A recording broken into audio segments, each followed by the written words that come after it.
Alors du coup, tout cet amas qu'on va accumuler effectivement pendant l'enfance, l'adolescence et à l'âge adulte, bah, généralement, comme ça demande à s'exprimer mais qu'on n'en a aucune conscience, bah, malheureusement ça va se terminer généralement de façon assez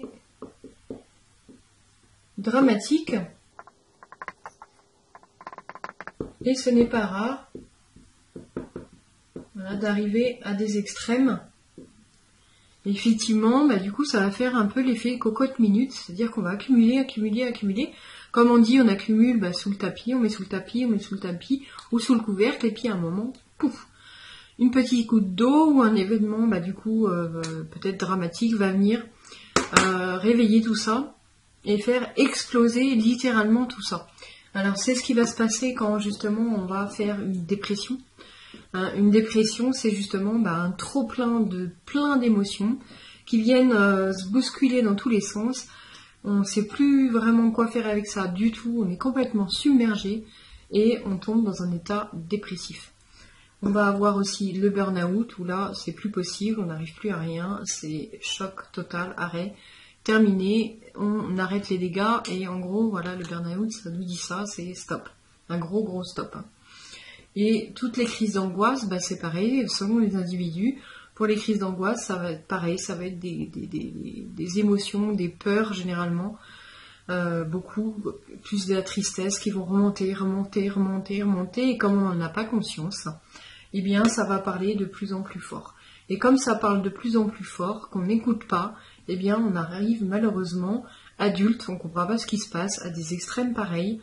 Souvenez le bonhomme, il est rempli de tout ça et on n'écoute pas tout ce qui nous compose, on n'écoute pas tout ce qu'on a vécu, toute cette souffrance, toutes ces blessures, et à un moment ça va péter et ça va venir se révéler à nous. Et à ce moment-là, justement, on va parler de choc ou justement ce qu'on appelle aussi le réveil. Voilà, en gros, le message, effectivement, ça va être réveillez-vous. Ça, c'est vraiment le cas extrême, c'est-à-dire on est arrivé vraiment à un point déjà catastrophique. On a eu plein de signaux d'alerte, puisque les émotions sont venues taper.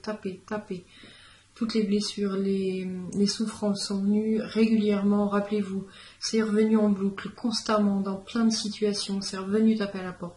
Mais comme on n'en avait pas conscience, eh bien voilà, on arrive à des situations extrêmes, puisque ça devient justement complètement incontrôlable, ingérable, et ça explose. Voilà les situations extrêmes dans lesquelles on se retrouve, malheureusement à l'âge adulte, parfois avant, puisque toute notre vécu vient remonter en gros à la surface. Donc voilà un petit peu pour les conséquences du non-accueil justement, puisque tout ce qui n'est pas accueilli va demander à un moment ou à un autre à être accueilli.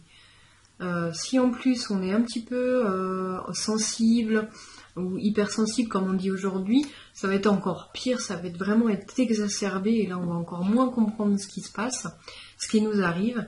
Et donc ça va prendre une ampleur assez impressionnante et on va finir par tomber dans ces phases-là, donc soit les trois, soit une, mais en tout cas ça va devenir à un moment ingérable à vivre. Et comme on n'a pas la clé ou l'outil justement pour se dépatouiller de ça, voilà, on arrive malheureusement à des extrêmes pareils.